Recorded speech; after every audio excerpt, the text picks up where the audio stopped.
오늘 이 말씀은 우리가 시험 받을 때 어떻게 대처해야 될 것인가 하는 문제죠. 시험이 안 오면 되지만 우리가 이 세상 살아가는데 살아가는 것 자체가 시험이에요.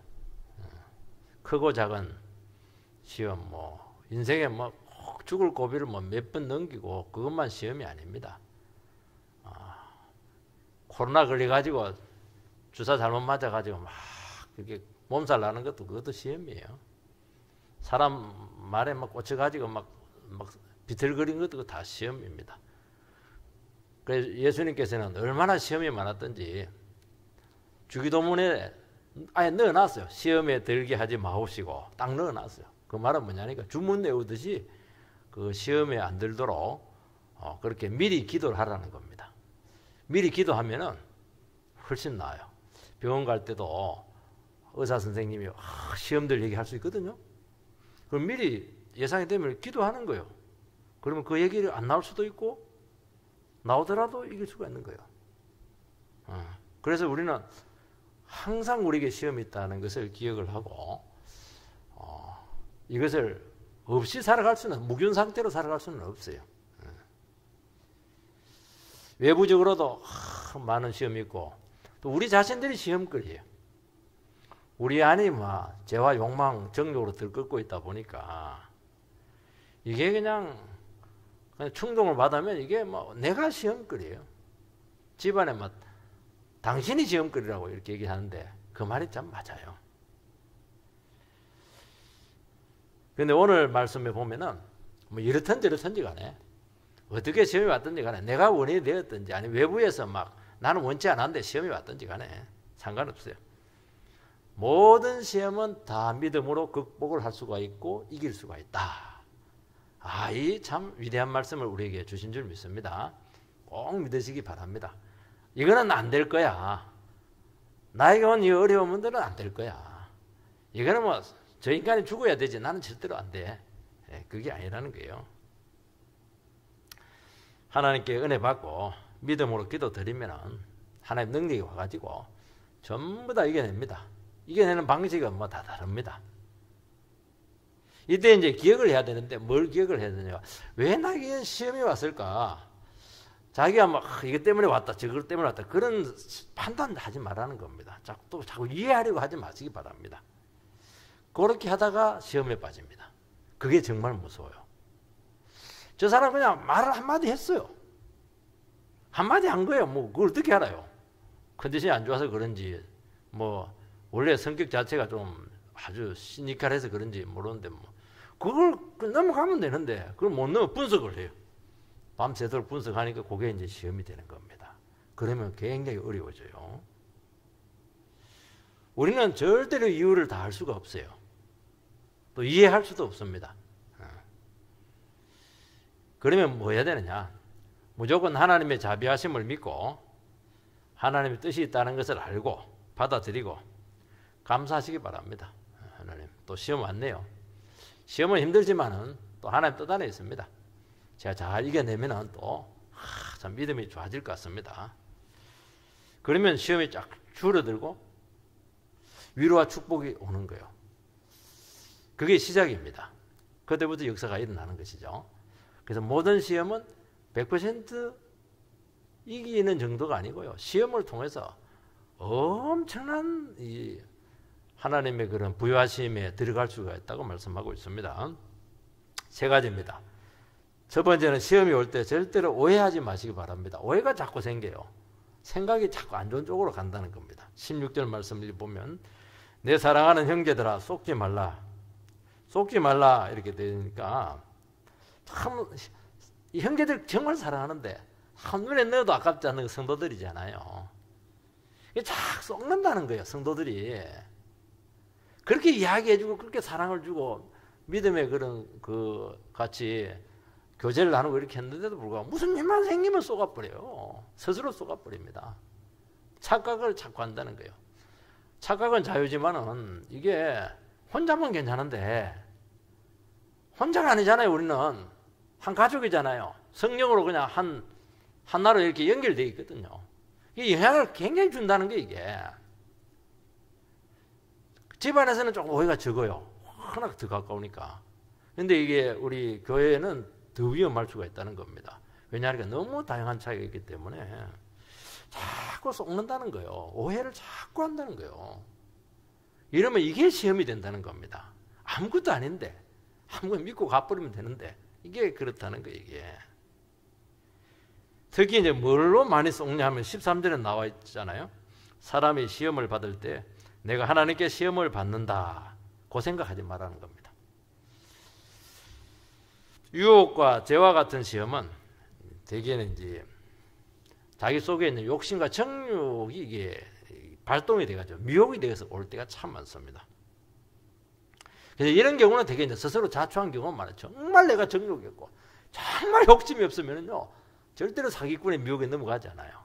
아무리 뭐 이상한 사람과 추파를 던져도요 막 돌처럼 절대로 반응하지 않습니다. 내 안에 그게 있는 거예요. 자초하는 경우가 많아요. 그럼 딱 걸려들면은 사망입니다. 그리고 모든 존귀와 영광은 사라지게 되고 한순간에 인생 밑바닥으로 추락합니다. 이걸 너무 많이 보고 있는 거예요. 자기를 잘 지키라 하는 말이 참 맞는 것 같습니다. 그 높은 지에 올라가서 무슨 소용이 있어요. 딱 한 번 딱 미혹돼 버리니까 유혹에 빠지니까 그야말로 그냥 추락입니다. 유혹은 겉으로는 정말 아름답게 보이거든요. 그거 하면 막 세상 행복은 다 될 것 같고 세상 기쁨은 다 누릴 것 같은데 딱 몇 초 만의 기쁨과 영원한 고통, 멸망이죠. 왜냐하면 여러분 독버섯 있잖아요. 독버섯 너무 화려하니까 쏙잖아요. 벌레들이 쏙거든요. 그 안에 독이 있다는 걸 몰라요. 그래서 이 세상에 아름답게 보일수록 정말 위험하다는 것을 너무 탐스러운 이런 것들 하와가 쏙듯이 그거 전부 다 독이 다 들어있는 겁니다. 마귀의 독이 있습니다. 외부적인 환난과 시련이 또 있습니다. 이것은 나의 의지와는 무관하게 찾아오는 경우가 많아요. 길 가다가 그냥 차가 와서 들이박아 버렸습니다. 이것도 시험이잖아요. 가만히 있는데 와가지고 나를 찝쩍거려요.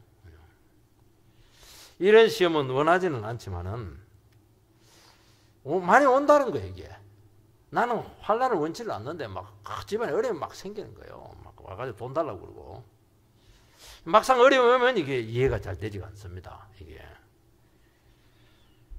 내가 악한 마음을 가지고 있는 것도 아니고 나쁜 짓 한 것도 없는데 굳이 잘못한 것도 없는데 내 나름대로 참 신앙 양심을 가지고 믿음으로 살려고 했다는 겁니다.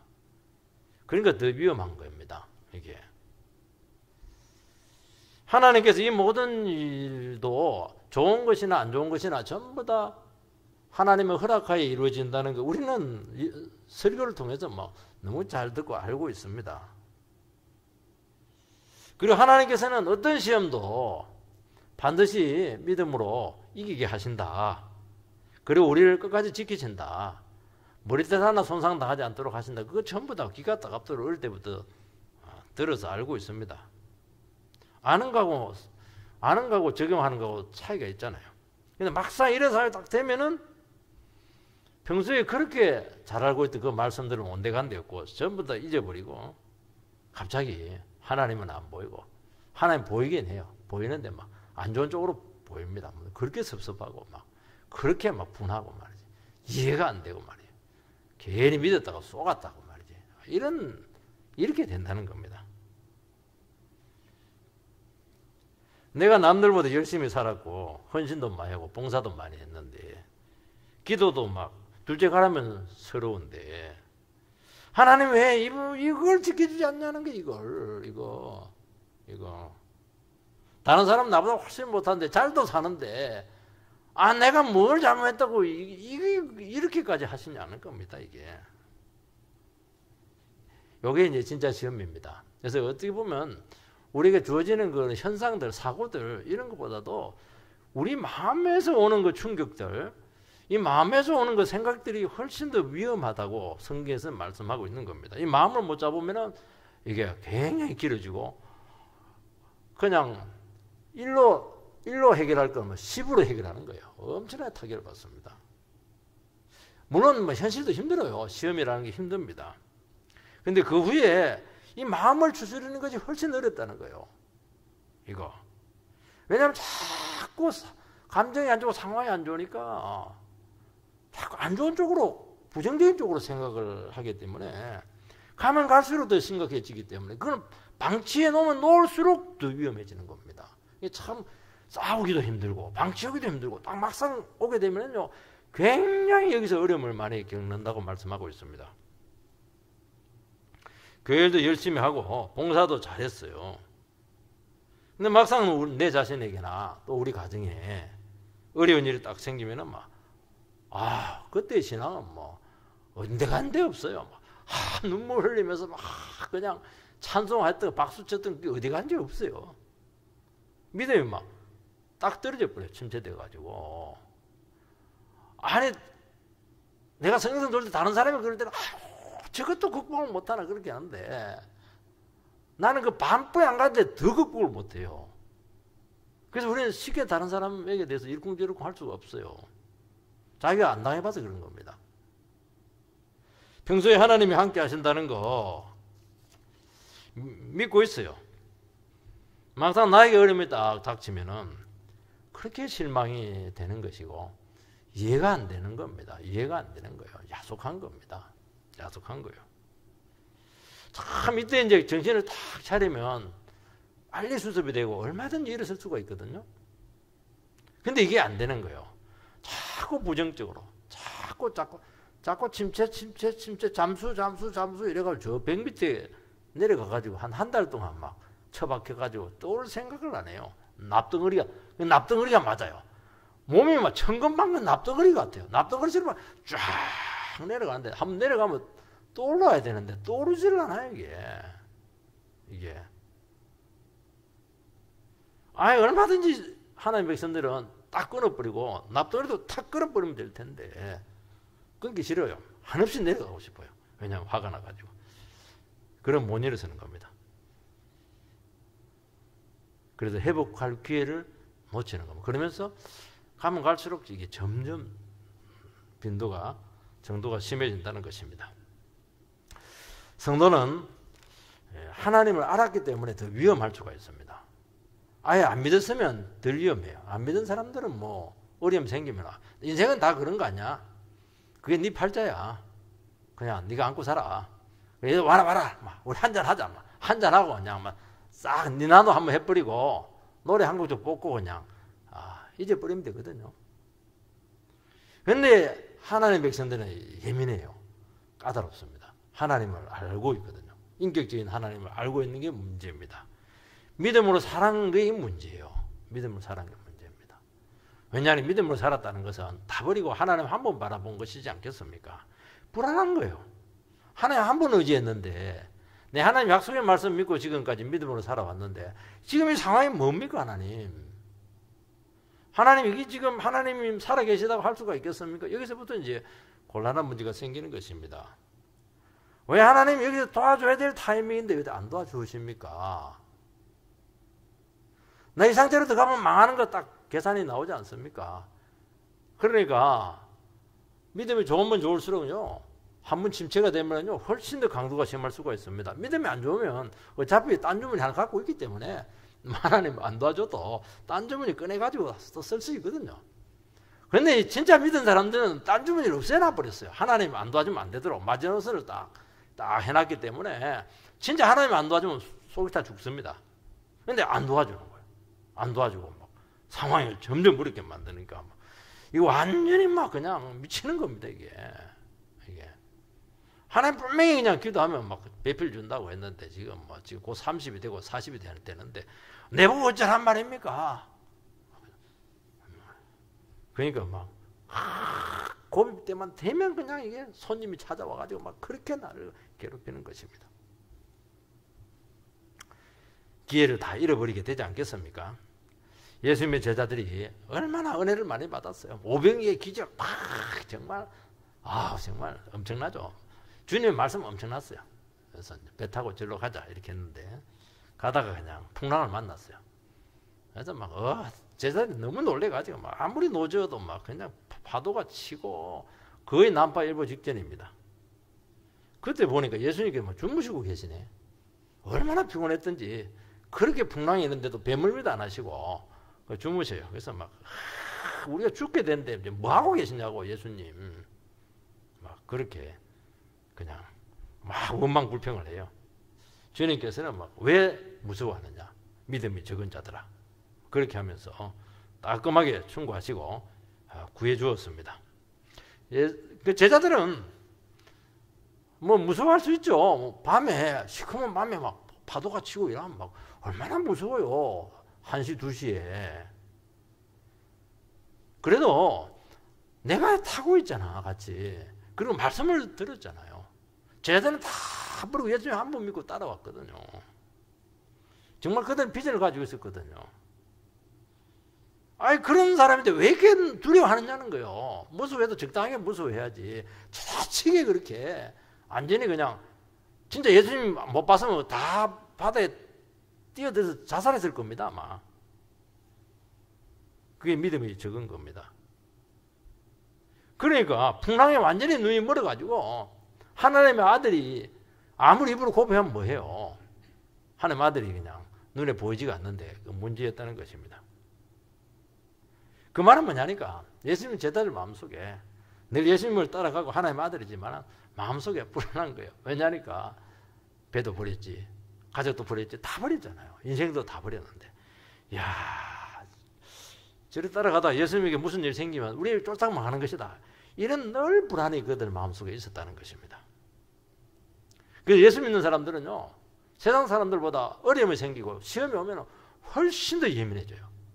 훨씬 더 화를 잘 내요. 지나치게 그냥 반응을 해요. 그냥. 그리고 막 죽었다 오고 그러고 막 정말 마귀가 시험이 될 정도로 그렇게까지 그냥 난리를 지기는 겁니다. 차게 상을 거리면서 나는 끝났다 입에 막 달고 살아요. 그리고 막 그 끝난 상황에 아니 지금은 괜찮잖아요. 아직 빠져 죽은 건 아니거든요. 자기가 이미 막 마음속으로 지금 물 속에 들어가서 물을 막 한 10컵은 마시고 있는 거예요 지금. 그러니까 망하는 것이죠. 그래서 예수 믿는 바람에 망했다. 이 분노가 막 치밀어 올라온다는 것입니다. 그러면서 굉장히 무력해집니다. 그게 이상한 것은 아니에요. 그걸 한번 겪어봐야 됩니다. 네가 막 다 버리고 막 예수님의 제자라고 수제자라고 이렇게 하면서 막 그냥 그리고 뭐 사람들 다 도망가도 영생의 말씀이 예수께 있는데 우리가 어디에 갑니까? 아유 얼마나 위대한 고백입니까? 그 말만 들으면 안 돼요. 요게 이제 믿음이라는 거예요. 그 믿음에 이제 한계가 드러난 겁니다. 믿음의 미천이 한번 드러나야 돼요. 그러면 이제 나 큰 소리 못 칩니다. 에이구 풍랑도 극복 못하면서 말이지. 그래서 우리는 이런 것들이 참 필요해요. 그래서 저는 예수님께서 그 배 뒤에 주무셨는데 과연 몰랐을까? 저는 알았다고 봐요. 찾아올 때까지 끝까지 참으신 것 같아요. 7년여리 뜨기도 하고 이렇게 하면서 그들의 모습을 한번 적나라하게 한번 보기를 원했던 것으로 생각이 됩니다. 그래도 다행히 나온 게 다행이죠. 그래서 우리는 이런 상황에 있을 때 이상하게 생각하지 말고 이게 내 모습이구나 그 생각을 해서 어떻게 하든 말씀 보면 나와서 그냥 믿음으로 자꾸 반응하는 법을 배워야 돼요. 믿음이 적은 자들은 이 말이 뭐냐니까 너 배운 말씀을 가지고 너의 그 어려운 현실 상황에 적용을 해라는 거예요. 여러분들이 그 삶으로 이게 나오는 게 어렵거든요. 말씀이 삶으로 나오는 것은 말씀이 내 안에서 완전히 인격화돼야 되는 것이거든요. 이것을 안 하고 듣기만 하고 믿음이 좋아졌다고 착각을 하고 있는 겁니다. 그래서 예수님께서는 반드시 시험을 해보세요. 진짜 네가 들은 네 말씀이 네 말씀인가 하는 것을 확인하는 것입니다. 그래서 이걸 하기 위해서는 정말 기도가 많이 필요하고 정말 그 믿음의 반응을 계속해야 돼요. 설교를 듣고 말씀을 듣고 이렇게 하면서. 두 번째는 정말 신실하신 하나님을 붙잡아야 됩니다. 17절 말씀을 보면 온갖 좋은 은사나 온전한 선물이 다 위로부터 빛들의 아버지께로부터 내려오나니 그는 변함도 없으시고 회전하는 그림자도 없으시느니라. 하나님 아주 독특하게 표현하는데 세 가지로 표현합니다. 빛들의 아버지다. 모든 좋은 은사와 선물을 주시는 분이시다. 세 번째는 변함도 회전하는 그림자도 없는 분이시다고 표현하고 있습니다. 이 세 가지를 이제 다 합치면은 요약을 하면은 모든 선하고 아름답고 풍성하고 아름다운 것은 전부 다 위에 계신 하나님께로부터 온다. 그게 이제 요 말씀의 핵심입니다. 우리에게 좋은 거 생긴 거, 아름답게 생긴 거, 선하고 어려운 것들은 우리 본성에서 오는 거 하나도 없어요. 왜냐하면 우리는 죄인이니까. 우리는 죄와 탐욕과 정욕으로 더럽혀져 있어가지고 특히 좋을 때는 조금 덜한데요. 상황이 안 좋을 때는 전부 다 안 좋습니다. 좋은 거 절대로 나올 수가 없어요. 우리 본성상으로는 우리는 욕하고 원망하고 그냥 막 화내고 이게 우리 특기거든요. 그 체질이에요. 그 체질. 그러면 이제 우리를 믿어서는 안 되죠. 뭘 믿어야 됩니까? 그 위에 계신 그분, 위에 계신 그분에게 오는 것을 우리가 그 순간 붙잡으면 이기는 겁니다. 그리고 그 위에 있는 것을 내 것으로 만들어서 더 아름답게, 더 부유하게 될 수 있는 길이 여기 주어졌다는 거예요. 그 얘기 지금 하고 있는 겁니다. 여러분, 시험이 오고 환란이 오면은 화가 나요. 그리고 자꾸 불신이 생기고 속에 있는 그 상처들이 막 덧나기 시작하고 썬뿌리들이 막 올라옵니다. 돈 때문에 온 것들이 크게 생각이 많이 나요. 그리고 우리 속에 악한 본성들이 자극을 받아서 막 이것이 막 솟구쳐 올라옵니다. 홍수 날 때 막 지하에서 막 올라오듯이 더러운 물이 올라오듯이 그렇게 하는 거예요. 그래서 신앙보다는 불신앙이, 소망보다는 막 절망이 올라오는 것입니다. 한번 이게 올라오면은 수습이 안 돼요. 왜냐하면은 마귀라는 게 또 있어가지고 마귀가요 계속 충동을 합니다. 너 그거 당연한 거다. 더 화내라. 더 때리 부시라. 더 그냥 뭐 소리 질러라. 그래서 심해지는 것입니다. 상황이 어려워지니까. 그러면서 우리의 모습이 적나라하게 다 드러납니다. 그래서 한번 이런 일을 겪고 나면 자기도 놀래요. 야, 내가 이렇게 형편없었나? 내가 이렇게 참 못됐나? 내가 이렇게 성질이 이렇게 대단했나? 정말 내가 봐도 막 부끄러워가지고요. 한 달 동안요, 막 고개를 들 수가 없어요. 속으로 힘들어가지고. 주위의 사람들도 충격을 받아요. 정말 이럴 때는 굉장했는데 당신 참 대단하네. 정말 충격을 받아요. 충격을 받아요. 믿음의 바닥이 드러난 것인데 그건 당연한 겁니다. 좋은 거예요. 그런 것들이 빨리 드러나야 돼요.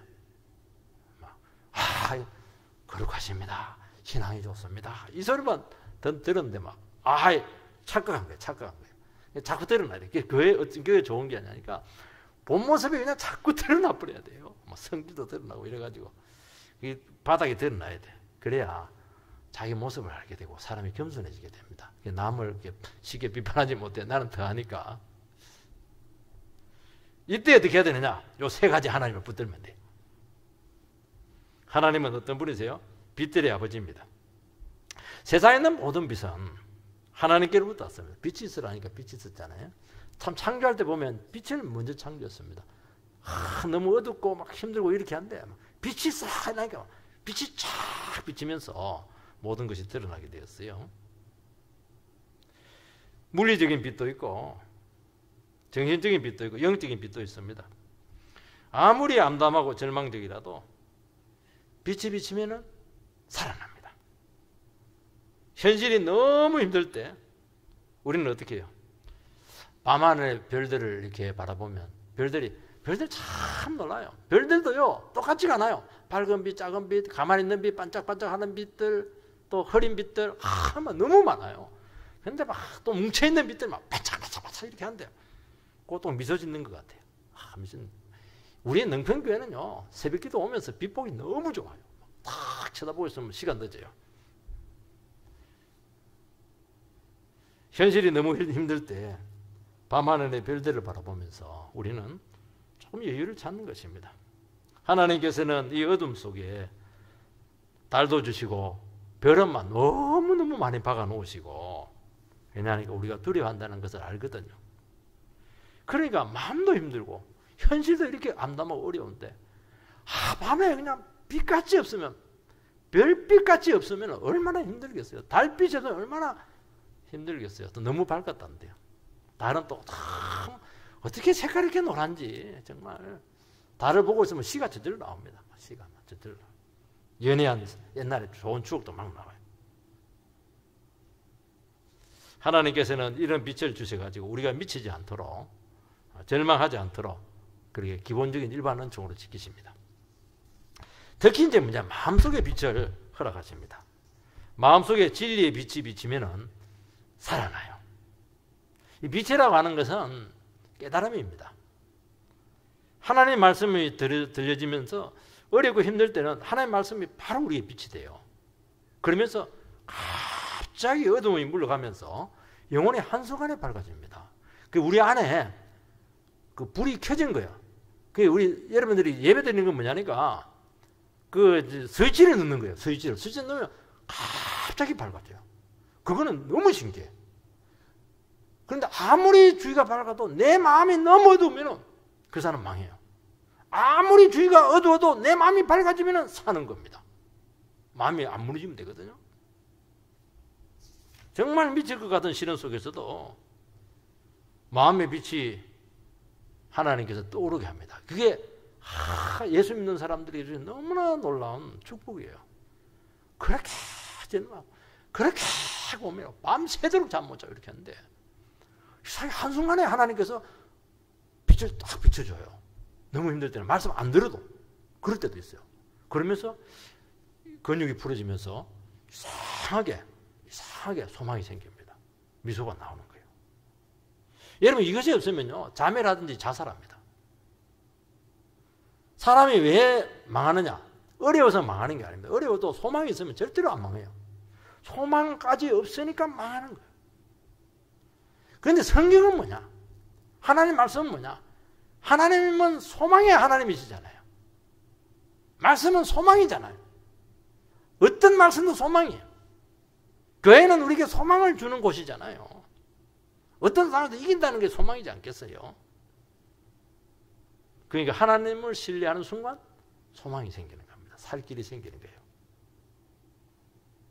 그러니까 예배 드릴 때 나도 모르는 순간에 변화돼요.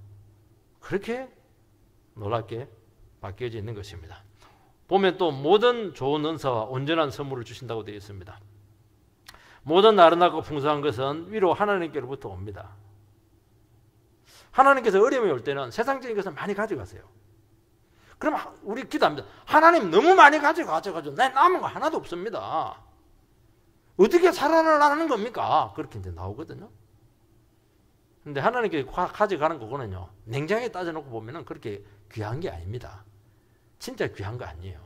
왜냐하니까 하나님께 마음 먹으면 하나님께 쉽게 가져간다는 것은 하나님 마음 먹으면 쉽게 또 줄 수도 있다는 거예요. 그건 뭐냐니까 진짜 중요한 건 아니라는 겁니다. 진짜 중요한 것은 무엇이죠? 불같은 시험으로 연단받아서 우리의 믿음이 정금으로 바뀌는 것입니다. 이거는 이제 귀한 것이죠. 욥이 얼마나 거부였어요. 신앙이 얼마나 좋았어요. 하나님 싹 다 가져갔어. 자식, 부인, 재산 싹 다 가져갔어요. 건강까지 다 쳐버렸어요. 그런데 욥은 어떻게 불평 안 했잖아요. 왜냐하니까 진짜가 있는 걸 알았거든요. 그럼 뭐랍니까? 그분에게 연단받은데 정금같이 나오리라. 이야, 얼마나 위대한 고백인 거야. 이거 주려고 하나님께서 영원한 축복 주려고 욥을 한 번 더 구워버린 거예요. 연단에 그냥 용광로에 한 번 더 그냥 약탄게 넣어가 참 쫄인 거예요, 이게. 여러분, 모든 좋은 것은 믿음으로 얻습니다. 그래서 하나님께서는 우리를 반드시 믿음을 키우세요. 아브라함도 막 다 버렸잖아요. 하나님께서 나는 너의 상급이다. 하나님 나를 줄게. 하나님을 줘버리는 거예요. 믿음을 주고 하나님을 줘요. 그리고 나서는 어떻게 하냐? 잃어버린 거, 가져간 거 전부 다 이자까지 쳐가지고 위자료까지 쳐가지고 거기다가 그 할증료까지 쳐가지고 그렇게 우리에게 되돌려 주시는 분이십니다. 하나님 그런 분이세요. 그 하나님을 바라보면 다 이긴다는 겁니다. 그리고 우리를 온전한 성품으로 만드시고 하나님 참 우리가 정말 도무지 변할 것 같지 않는 성격들이 있거든요. 히스테리적이기도 하고 막 정말 대책이 없는 것들이 있어요. 그런데 안 될 것 같은데 그게 가능해요. 용광로에서 녹여버리니까 그게 가능한 거거든요. 하나님은 변하시지도 아니하시고 회전하는 그림자도 없다고 말씀했습니다. 하나님은 한결같아요. 인간과 이 세상은 아무리 좋아도 변합니다. 우리는 아예 뭐 변하는 거에 막 그냥 이거는 막 그냥 어떻게 변덕이 심한지 막 변덕이 막 줄 것도 한다는 말이 맞아요. 시시각각으로 바뀌는데 막 밥 먹기 전에 바뀌고 밥 먹고 나서 바뀌고 막 자기 전에 바뀌고 막 정말 그게 우리 모습이죠. 하나님은 늘 동일하세요. 서치 가듯이 한 말씀인데 그 말씀을 잊지 않고 되게 하십니다. 나는 기도하고 잊었는데 나중에 보니까 냉정해 보니까 하나님께서 그 기도도 응답을 해놓으셨어요. 하나님은 신실하세요. 죄인이 돌아오면 아무것도 안 묻고 받아주시고 회복시키십니다. 왜냐하면 하나님은 조건이 없어요. 상태가 없어요. 자격을 묻지 않아요. 하나님은 망하고 등을 돌려도 하나님은 등을 돌리지 않고 포기하지 않습니다. 하나님이 우리의 태도와 상태에 따라서 막 태도를 바꿔버리고 이래버리면 어떻게 살아남겠어요? 자식들이요 막 힘들게 하고 자식들도요 한 가지 믿음을 다 가지고 있어요. 우리 엄마는 나를 안 버린다. 그거 있기 때문에 그 짓을 하는 거예요. 근데 진짜 위기는 엄마가 나를 버릴 수도 있다. 그때부터는 그건 이제 위기입니다. 그건 진짜 위기예요. 근데 하나님은 그것도 없어요. 그러니까 막 하나님 눈에 안 보이니까 막 별짓 다 하는데요. 하나님 참 놀라우세요. 다 받아주신다는 거예요. 그게 뭐냐니까 변하지도 않고 회전하는 그림자도 없어요. 우리는 막 못된 자고 이러면 막 기분이 나쁘거든요. 얼굴이 막 벌써 눈빛이 딱 달라지잖아요. 얼굴이 굳어지잖아요. 하나님 그것도 없어. 회전하는 그림자가 없대요. 그냥 뭐 걸린 데가 없어요. 이게 뭐 희꺼무리한 데가 없어요. 변하지도 않고 낯빛도 안 바뀌고 말이지. 이러니까 우리가 안심하죠. 힘들어 죽겠는데 하나님 막 일일이 죄를 지적하고 막 내 잘한 게 뭐가 있냐 이렇게 하면 우리가 어떻게 살아남겠어요? 비가 오나 눈이 오나 그냥 한결같은 모습을 보니 거기서 얼마나 안정감을 얻는지 몰라요. 이렇게 해야 고난을 이겨내지. 이렇게 하면 어떻게 우리가 어려움을 이겨낼 수가 있겠습니까? 세상의 모든 것은 밝은 면이 있고 어두운 면이 있어요. 하나님은 회전하는 그림자도 없습니다. 회전 팍 하는데 뭐 그림자가 하나도 없어요. 어둠의 그림자조차 없는 것이죠. 너무 순수하고 깨끗합니다. 세상의 모든 좋은 것들은 처음에는 다 좋은데 반드시 죄의 요소가 있어가지고 조금 지나면은 실증이 나. 그리고 부패해요. 신혼 때는 뭐 좋아 죽는데요. 한 3년 살아나면 아이고 지겹단 말이지. 새로운 것이었거든요. 이게 또 죄를 서로 막 짓거든. 깨끗하지가 않아. 하나님께서는 우리에게 세상에 없는 것 주시려고 합니다. 하늘 축복을 받아서 누리게 하는 거예요. 그렇게 불완전한 축복 주기를 원치를 않습니다. 밤낮 부르짖는 백성에게 좋은 것 주신다고 말씀했습니다. 그러니까 하나님께서 주신 것이 좋은 것이라는 거예요. 내가 막 고집 피워서 가지려고 한 거 그거 저거만 있으면 내가 인생 다 가진 것 같은데 그거는 굉장히 위험한 겁니다. 독버섯이지 그거는. 그거 먹고 죽습니다. 근데 하나님 준 거는 처음에는 막 별로인 것 같아. 왜냐하면 내 성이 안 차가. 내가 내 욕심하고 안 맞거든. 근데 딱 바꿔놓고 보면 세상에 제일 좋은 거예요. 어떻게 이렇게 나를 알고 이렇게 알맞은 걸 주었을까? 그냥 그거 주려고 그렇게 한다니까요. 주는 게 받은 것 중에 여러분들 뭐 부담되는 거 있습니까? 세월이 지나도 가치가 떨어지지 않아요. 또 하나님께서 우리가 기도할 때 뭐 어떻게 순수하게 기도합니까? 다 반은 욕심이죠. 뭐. 그래도 그 반은 떼버리고 순수하게 한 그 부분을 가지고 딱 응답을 해주세요. 여러분 하나님과 함께 연단받으면 흠이 없고 그늘이 없습니다. 하나님 없이 고난받으면 망가지고 상태가 더 나빠집니다. 그래서 우리로 하여금 하나님께서 이런 고난을 허락하시고 함께 하실 때 우리가 참 깨끗해지고 순수해지게 되고 온전해지게 된다고 말씀하고 있어요. 여러분 그림자가 없으려면 하면요. 모든 사물은 그림자가 있거든요. 근데 그림자가 없을 수가 있어요.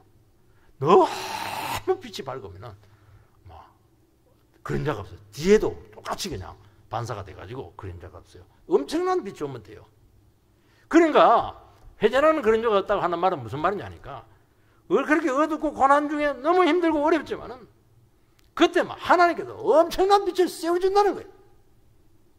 진리와 은혜를 막 쏟아 부어준다는 겁니다. 눈만 감으면 막 그냥 은혜가 막 쏟아진다는 거예요. 그러니까 이겨내죠. 그래서 좋을 때보다도요, 어려움과 시험 중에 있을 때 사람이 더 빛나. 뭐 좋을 때는 막 농담내 쌓고 뭐 엄남패스하고 해서 한때 막 고난 중에서 말하는 것마다 그냥 하나님 말씀이 이게 그렇게 거룩하고요. 신앙이 참 그렇게 돋보여요. 그거 왜냐니까 너무 은혜를 많이 씌워주니까 구기진 데가 없는 거예요. 구기진 데가. 그게 이기는 것입니다. 세 번째는 하나님의 첫 열매가 되게 하시려고 말씀으로 나왔습니다. 18절 말씀을 보면 그가 그 피조물 중에 우리를 한 첫 열매가 되게 하시려고 자기의 뜻을 따라 진리의 말씀으로 우리를 낳으셨느니라. 욕심은 뭘 난다 했어요?